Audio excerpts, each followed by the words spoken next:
মিশো থেকে অনেক কম দামে একটা দারুণ শু র্যাক অর্ডার করেছিলাম। তো তোমরা দেখে নাও শু র্যাকটা কেমন হয়েছে।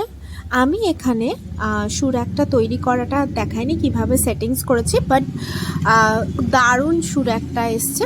মাত্র কত নিয়েছিল, 398 রুপিস নিয়েছিল। তো তোমরাও পারচেস করতে পারো, ভীষণ সুন্দর এসছিল।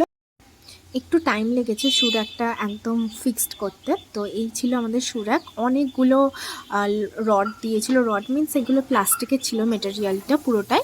আর যদি পারো আর কটনের ব্যাক টাইপের ছিল, যদি পারো ওখানে একটু প্লাই দিয়ে নিতে পারো, তাহলে আরও জিনিসটা সুন্দর হবে।